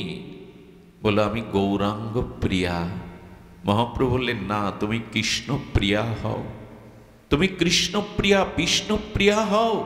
বলে, না, আমি যে কৃষ্ণ চিনি না, আমি যে গৌরাঙ্গ ছাড়া জানি না, গৌরাঙ্গের চরণ ছাড়া চিনি না, আমি গৌরাঙ্গ প্রিয়া, সকলেই কৃপা পেল, আমার কি গতি হবে? মহাপ্রভু দোকানা পায়ের খড়ম পাদুকা খুলে দিয়ে বললেন, যাও, এ দুটি নিয়ে ঘরে গিয়ে এই দুটির মধ্যেই কৃষ্ণ ভজন করো, এই মধ্যেই আমাকে তুমি পাবে, আমাকে স্মরণ করো। যেমন রামচন্দ্র ফিরে আসেনি অযোধ্যাতে, ভরত প্রভুর চরণ দুখানা পাদুকা দুখানা মাথায় নিয়ে ভরত ফিরে এসেছিল, প্রভু তোমাকে না ফিরিয়ে নিয়ে যেতে পারি, তোমার চরণ তো ফিরিয়ে নিয়ে যাব, তোমার চরণই তো তুমি। ভরত 14 বছরের জন্য প্রভুর পাদুকা মাথায় নিয়ে নিজে সিংহাসনে না বসে ওই পাদুকাকেই রাজাদিরাজ করে সিংহাসনে পূজা করেছিলেন। সুধীজন, বিষ্ণুপ্রিয়া দেবী সেই যে পাদুকা নিয়ে ঘরে গেলেন, তার ভজনই ছিল চোখের জল। কি করতো জানেন? সকাল হলে দুটো মাটির পাত্র রাখত, একটা পাত্রে থাকতো তণ্ডুল চাউল, সেই এক একটা চাল হরে কৃষ্ণ এই মহামন্ত্র প্রসাদী করে খালি পাত্রে রাখত। বলুন তো, বেলা 12টা পর্যন্ত, দ্বীপ্রহর পর্যন্ত কটা চাউল হতো? ওই চালগুলো নিয়ে গঙ্গা জলে ফুটিয়ে মহাপ্রভুকে ভোগ লাগিয়ে এক মুঠো পেতে নেই তার সারা জীবনের আহার। পারব তো? এরকম জীবের জন্য এত বিরহ পারব তো? যতদিন শাশুড়ি মা বেঁচে ছিলেন, শাশুড়ির আঁচল তলে গঙ্গা স্নান করতে নেই মুখ বিষ্ণুপ্রিয়ার কেউ দেখতে পায়নি। আমি অভাগিনী, আমি প্রভুকে ধরে রাখতে পারিনি, মুখ দেখাতেন না। কাঞ্চনা সখী দেখছে প্রিয়াজি একটা ময়লা সাধারণ কাপড় পরে আছে। প্রিয়া, সাক্ষাৎ জগৎ লক্ষ্মী তুমি, তোমার রূপে জগৎ পুলকিত, তুমি বৈকুণ্ঠের অধীশ্বরী, তুমি কেন ময়লা কাপড় পরেছ? সখী কাঞ্চনা বললেন, এ তোমায় মানায় না। বিষ্ণুপ্রিয়া বললেন, যার প্রতি জীব উদ্ধারের জন্য সংসারের সমস্ত সুখ ত্যাগ করে গম্ভীরার মধ্যে রাত দিন কৃষ্ণ বলে কাঁদছেন, তার সহধর্মিণী হয়ে ভালো কাপড় পরা কি শোভা পায়? বিষ্ণুপ্রিয়া দেবী মহাপ্রভু চলে যাওয়ার পরে আর কোনো ভালো মলিন বস্ত্র ছাড়া পরেননি। খেয়েছেন ওই প্রসাদী চাউলের এক মুঠো সিদ্ধ। আর কি করতেন জানেন? আর ওই মহাপ্রভু খাটে ঘুমাতেন না, মেঝেতে গম্ভীরার মধ্যে ছোট্ট একটু ক্ষেত্রে পাটা প্রসারিত করে শয়ন করা যায় না, ওর মধ্যে মহাপ্রভু পড়ে থাকতেন। বিষ্ণুপ্রিয়া দেবীও পালঙ্কে বা খাট গ্রহণ করেননি, ধুলায় পড়ে থাকতেন। ভগবানের জন্য এই বিরহ না জাগলে আমাদের চিত্ত সংশোধন হবে না। ভগবানের জন্য চোখের জলই একমাত্র উপায় হৃদয়কে গলাতে। আজও কোনো বস্তু সিদ্ধ করতে গেলে তাকে তাপ দিতে হয়। এই চোখের জলের বিরহ তাপ, কৃষ্ণ পেলাম না, ভজন হলো না, তোমার চরণে অনুরাগ এলো না, এই যে বিরহ তাপে দগ্ধীভূত চোখের অশ্রু জলে এই হৃদয় যেদিন বিগলিত হবে, সেই দিনই অনন্ত জন্মের স্বভাব সংশোধন হবে, তার আগে নয়। তবে এটি আশা বড় কঠিন। কার আসে জানেন? কৃষ্ণ বলে যে কাঁদতে শিখেছে, তার ছোঁয়ানিন ওই রোগ আপনারও হবে। ভগবানের জন্য ব্যাকুল হয়ে আরতিতে প্রেমে যিনি কাঁদতে শিখেছেন, যার হৃদয় ভগবত প্রেমে বিগলিত, তার সঙ্গ করুন, তার ওই ভাব আপনার ভিতরে সংক্রামিত হবে, ওই ভাব আপনার মধ্যেও সংক্রামিত হবে। এই জন্য কৃষ্ণ নাম নিতে নিতে যদি কণ্ঠ রুদ্ধ হয়ে যায়, চোখে প্রেমাশ্রু বিগলিত হয়, হৃদয় যদি দ্রবীভূত হয়, তবে অনন্ত জন্মের হৃদয়ের দুর্বাসনা আমাদের হৃদয় থেকে চলে যাবে। তাই ভগবানের কাছে একটা প্রার্থনা করবেন, এই প্রার্থনা করার আগে তাকে ভালোবাসুন। আমি দুটি পথের কথা বলেছিলাম, সংসারের বস্তুর থেকে সুখের আসক্তি ত্যাগ করা, আর দ্বিতীয় হলো ভগবানের চরণে অপ্রাকৃত মাধুর্যের সিন্ধু ভগবানের চরণে আসক্তি। বৃন্দাবনের ছোট্ট একটা ঘটনা বলেই আজকের পাঠ বিশ্রাম। এক বাবাজি মহারাজ ছিলেন, ব্রজ ছেড়ে তিনি কোথাও যাননি জীবনে, বৃন্দাবন ছেড়ে তিনি কোথাও যাননি। 108 বছর এই মহাত্মার বয়স। উনি প্রথম জ্ঞানী ছিলেন, জ্ঞানী থেকে বেদ অধ্যয়ন করতেন, ধ্যান করতেন, কিন্তু পরবর্তীতে ব্রজবাসীদের সঙ্গ পেয়ে, মহাত্মাদের সঙ্গ পেয়ে তিনি ভক্তিযোগে প্রবেশ করেন। আর ভক্তিতে তিনি গোপালকে তার শিশু জ্ঞানে, সন্তান জ্ঞানে গোপালের সাথেই তার সম্বন্ধ হয়। শীতে গোপালকে বুকের মধ্যে রাখেন, সকলে ননি খাওয়ান, তাকে খেলনা কিনে দেন, তার সাথে পিতা পুত্রের সম্পর্ক।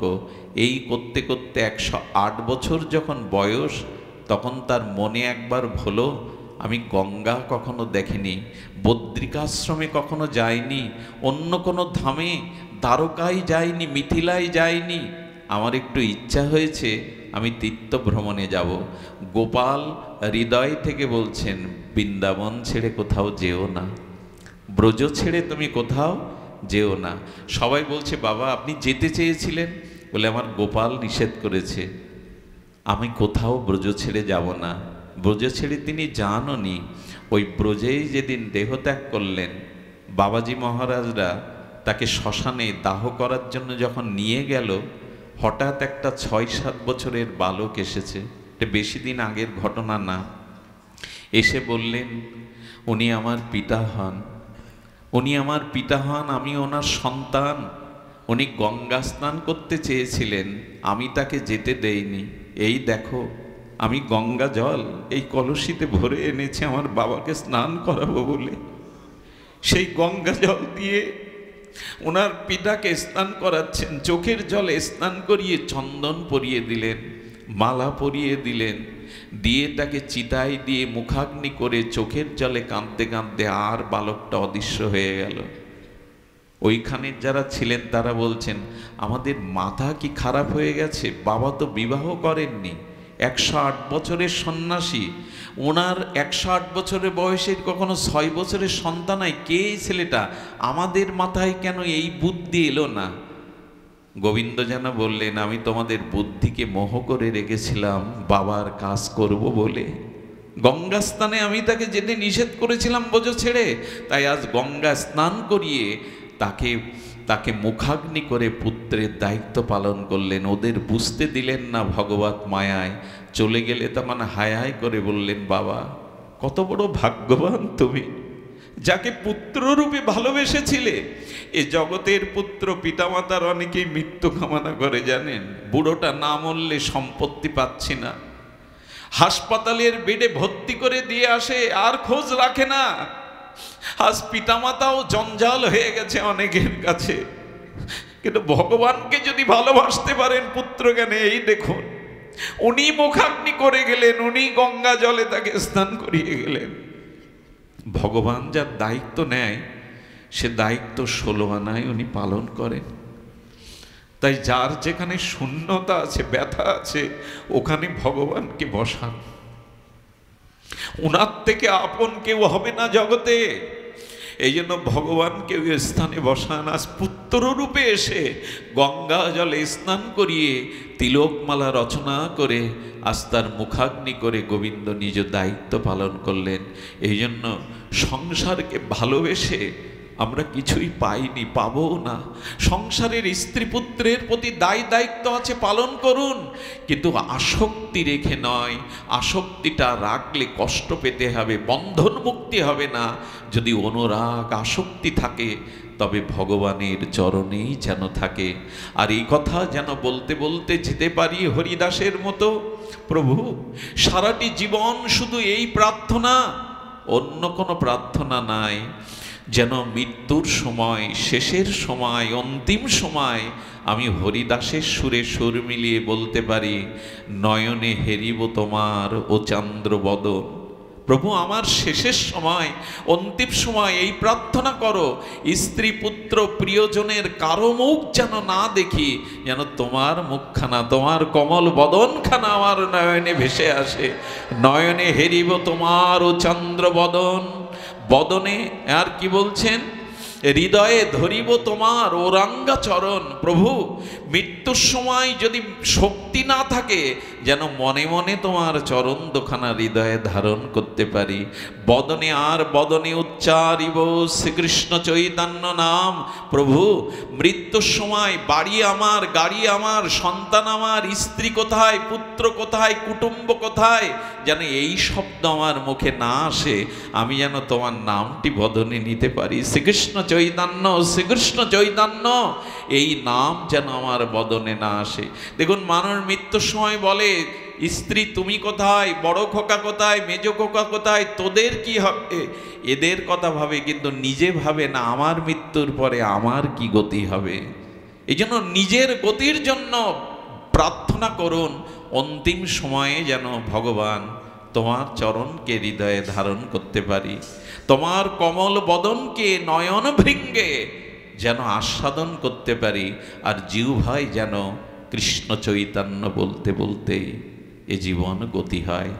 আজ এই প্রার্থনা রেখে আপনাদের সর্বাঙ্গীন মঙ্গল কামনা করে হরিকথার বিশ্রাম রেখে আমি চিরকৃতজ্ঞ।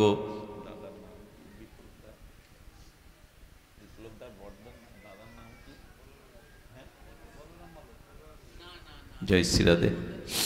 আমাদের দাদার নাম কি?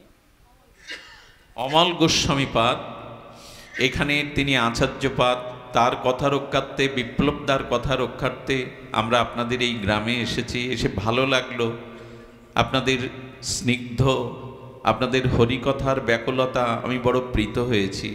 অসুস্থ শরীর থাকলেও, ক্লান্ত থাকলেও আমি বড় আনন্দ পেয়েছি আপনাদের সান্নিধ্যে। তো আজকের এই অনুষ্ঠান